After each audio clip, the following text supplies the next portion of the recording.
Hello class. In this step, what we're going to do is we're going to choose the Eluent solvent for doing the thin layer chromatography. First of all, the solvent is the mobile phase, and it must be strong enough to overcome the attraction of the analyte for the stationary phase. Too weak of a solvent, you'll get no elution of the analyte, and too strong of a solvent, the analyte will move with the solvent front, and you won't get any separation. I usually like to start with a mixture of 80% hexanes and 20% ethyl acetate. I run an initial chromatography TLC plate on that mixture, and then I see what the results are, and then I adjust the polarity of the mobile phase as needed.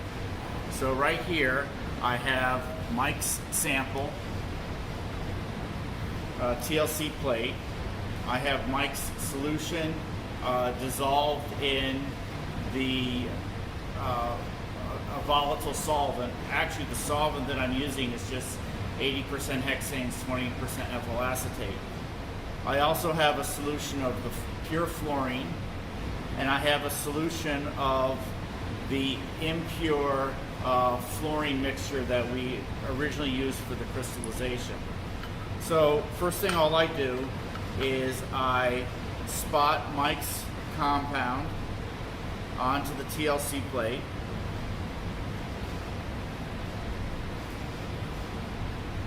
And I'm going to pause here, and I'm going to do the rest of the spotting. So what I'm going to do now is I'm going to spot with a separate micropipette the fluorine solution.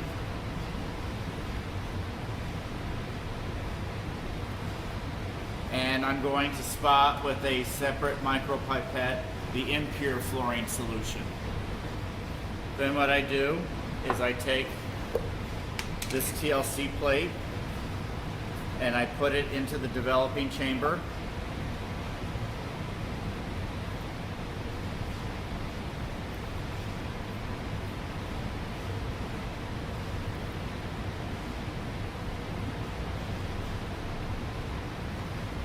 Close the top,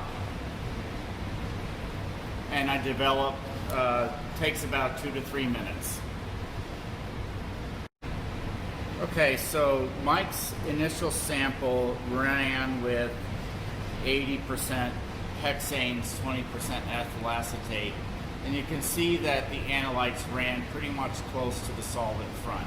So we have to actually choose a weaker solvent.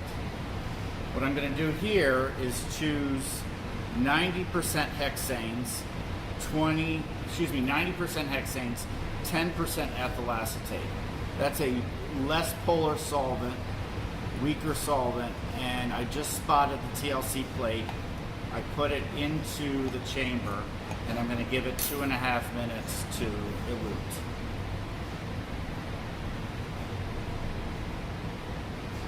Okay, fast forward a bit. What I did was I ran Mike's sample using 90% hexane and 10% ethyl acetate, and the TLC plate looks great, but still the analytes are moving very closely with the solvent front. So then I switched to 100% hexanes, and I was very happy with that result. 100% hexanes. You can see that the analytes move not quite as far as the solvent front, about a little bit over than midway, maybe about 3/4 of the way relative to the solvent front. And you can see the impurity due to the impure fluorine, that moves very little. So I think this is the optimal solvent choice, 100% hexanes. Thanks, Mike.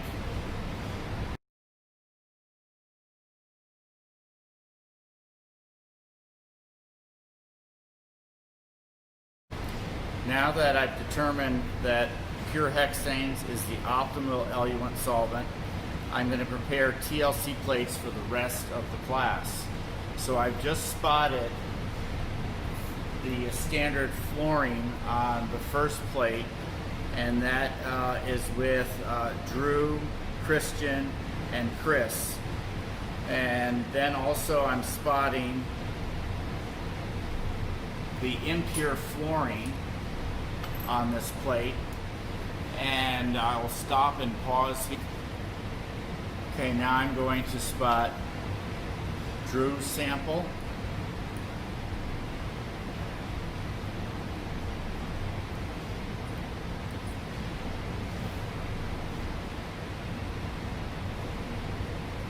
And then I'm going to, with a fresh capillary, spot Christian's sample.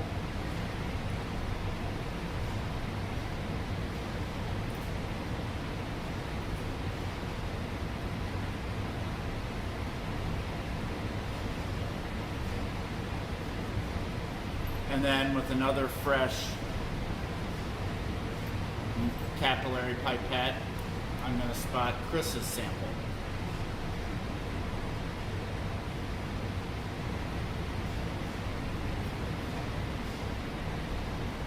Okay, so I hope you see how this is done. And then I have another TLC plate with the rest of the class, Jacob, Raisa, and Chantal. Okay, so TLC plates have successfully been prepared for everyone in the class. And now I'm going to take the first group and put their plate into the chamber, close the chamber, and let that develop for 2.5 minutes. After that, I'll put the second groups in, and I think the next time you'll see me is with the developed samples, and I've then highlighted them in the UV Vis light. Now I've eluted all of the samples for the class. This is for the first group.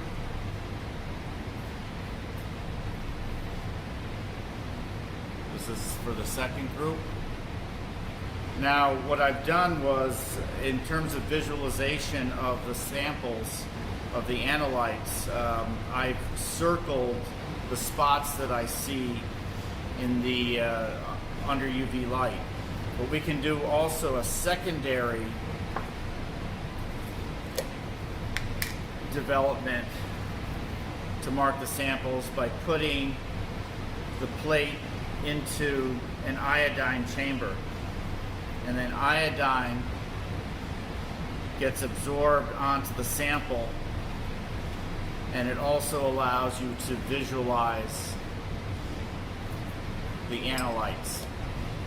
So I just put all of the group samples, TLC plates, into the iodine chamber, and you let that sit in the iodine chamber for about a minute, and that would also help to visualize the analytes.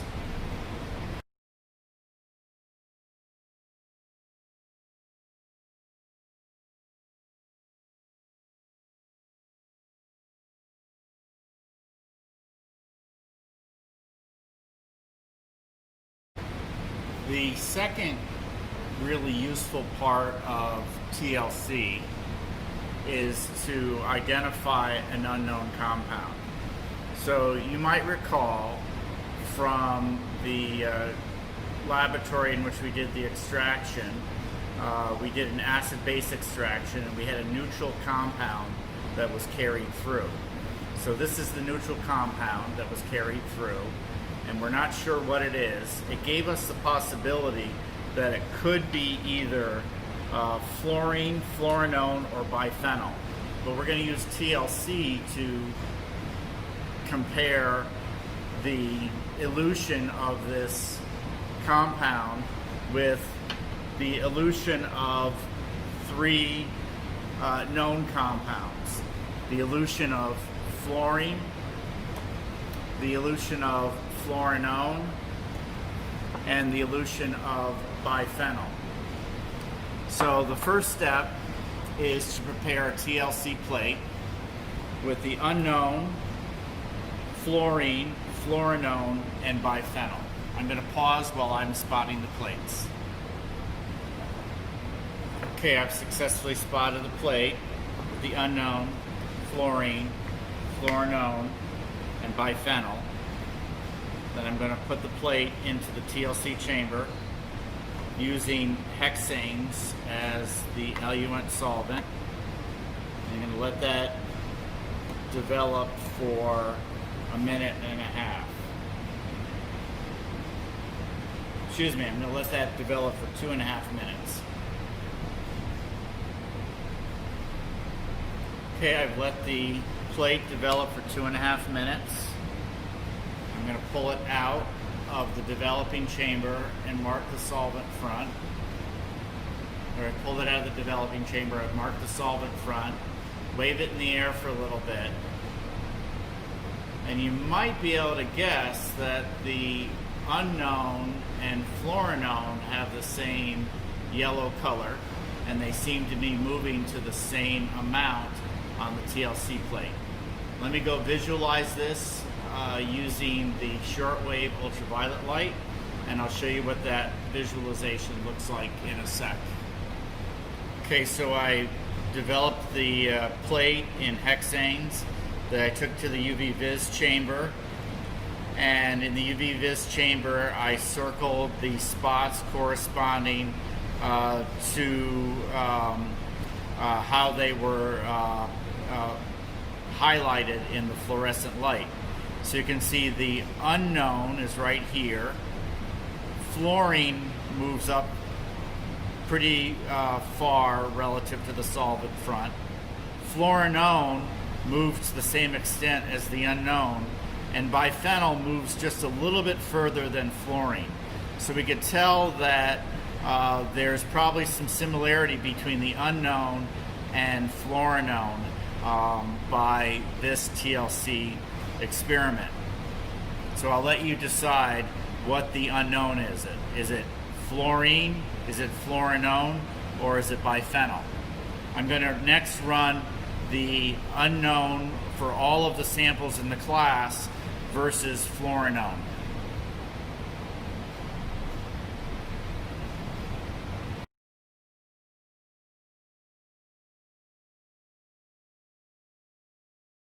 Okay, so this is the last part of today's experiment. I have now placed the unknown spots for all of the extractions for the class onto the TLC plate.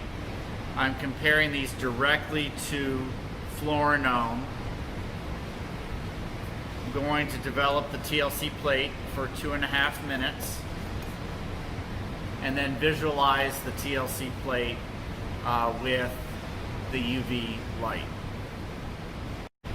Okay, so what I've done for the last part of the experiment is I've spotted all of your extraction solutions of the neutral component onto this TLC plate versus fluorinone.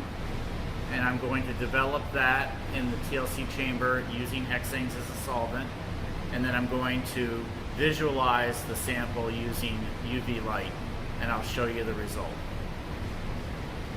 Okay, here's the sample out of the TLC chamber. Looks like they're all lining up nicely with fluorinone. Okay, so here's the result. That's everybody's sample. I'm going to take a photograph of it and send it to you. So the last thing you have to do is look at this video.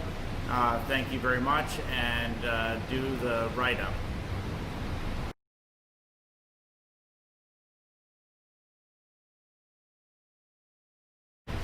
Okay, so what I've done for the last part of the experiment is I've spotted all of your extraction solutions of the neutral component onto this TLC plate versus fluorinone. And I'm going to develop that in the TLC chamber using hexanes as a solvent. And then I'm going to visualize the sample using UV light, and I'll show you the result. Okay, here's the sample out of the TLC chamber. Looks like they're all lining up nicely with fluorinone. Okay, so here's the result. That's everybody's sample. I'm going to take a photograph of it and send it to you. So the last thing you have to do is look at this video. Thank you very much, and do the write-up.